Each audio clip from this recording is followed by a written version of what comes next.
safely. All right, we have reporters on the scene. KMBC 9's Peggy Bright has been there since the beginning. Peggy, a numbers question real quick. Do we know officially from police or the FBI how many hostages remain inside the bank?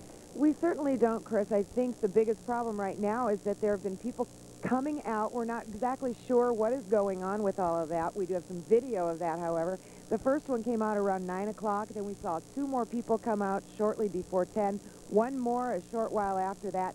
We're not exactly sure what is going on inside that bank building at this time, but we can tell you that police have shown no signs of letting up out here.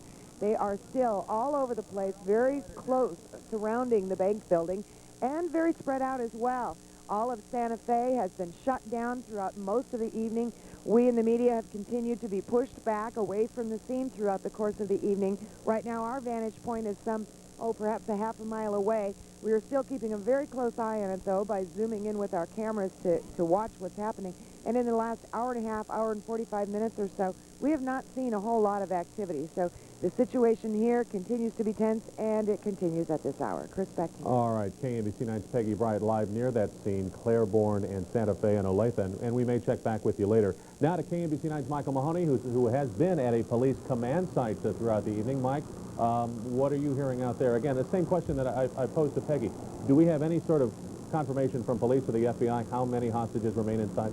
Yeah, we do. To sort of update what Peggy said and clarify, she's in a position where there may not be any official word. What the police and the FBI are saying now is that 2 hostages, a man and a woman, remain inside of that bank building, and they are being held hostage by an individual that is being described as the suspect in this robbery, and there is only one now. Most of the reports earlier to this evening have been that there were 2 suspects.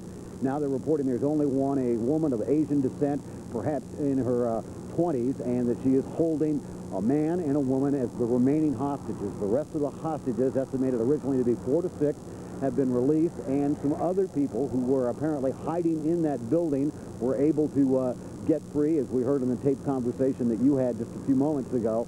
And so at this point, a single bank robbery suspect is holding 2 hostages, a man and a woman in there, and that is the latest right now in terms of what's happening here. They are making progress. They continue to be in negotiations with the bank robbery suspect, and that's about the latest right now. All right, KMBC 9's Michael Mahoney at a police command post near that scene in Olathe.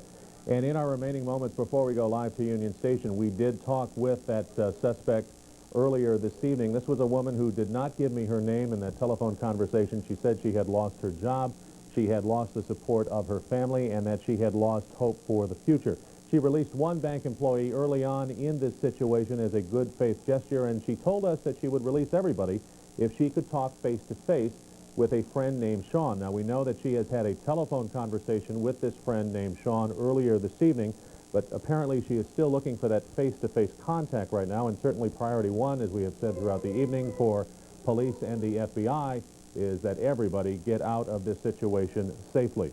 So that is the very latest from Claiborne and Santa Fe in Olathe, a situation that broke about shortly before 5 o'clock tonight. And access to information certainly has been something of a challenge.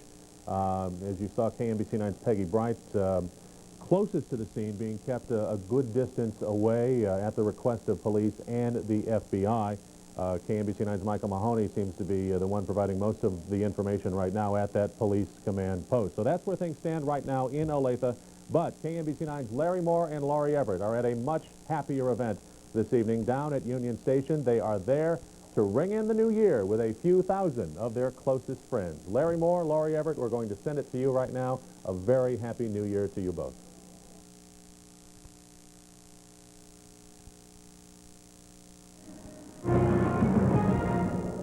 Thanks, Kansas City, for making us #1.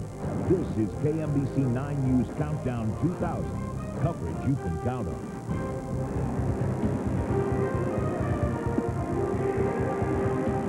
Looking at pictures of the 9 o'clock fireworks at Kansas City's Union Station, something you'll see again live in just a few moments as Kansas City rings in the year 2000.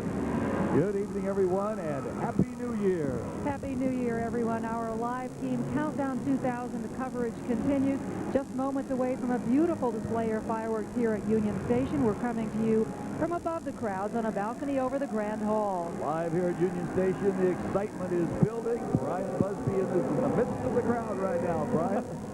absolutely right in the thick of things. What you can't hear right on stage behind me is a group called Liverpool, obviously dedicated to the Beatles, I'm sure the Fab Four, earlier in the 60s. And they're continuing to wow the crowd here, which continues to grow by leaps and bounds.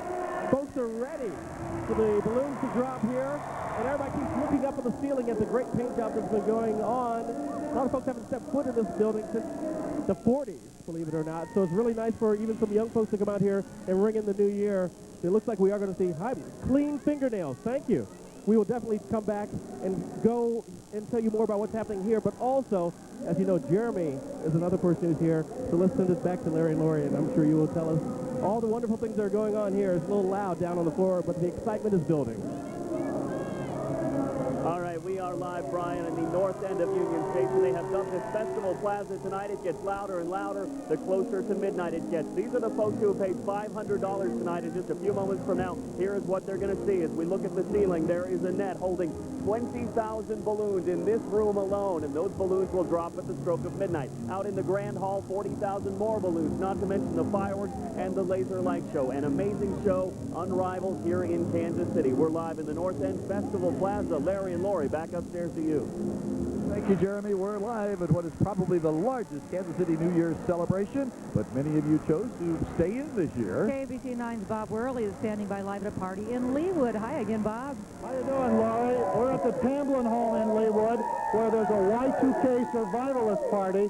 This was a surprise for the host's wife. She came home to find a house full of people dressed in ninja and camouflage gear.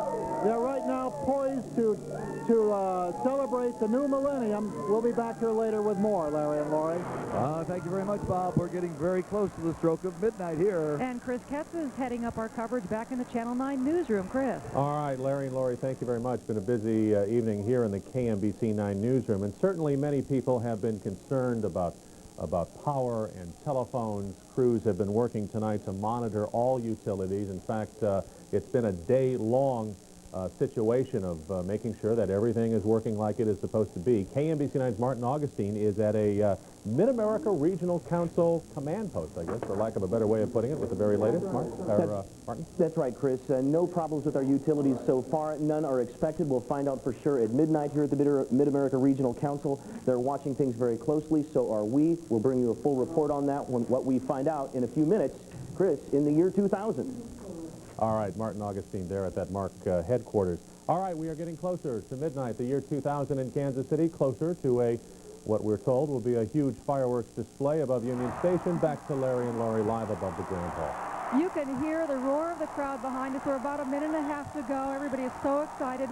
Many of these people have been here since about 6 o'clock this evening, all waiting for this moment. A big crowd on hand here at Union Station. It is so wonderful to see this historic edifice crowded with people. And they are ready to celebrate because we are just about ready for the start of the year 2000. It's just about time to propose a toast as we get ready for the countdown. We'd like to say Happy New Year to everybody in Kansas City. Happy New Year, Larry. Happy New Year, Lori, and Happy New Year to all of our wonderful viewers. Happy New Year, Kansas City. The countdown has begun. The fireworks are beginning.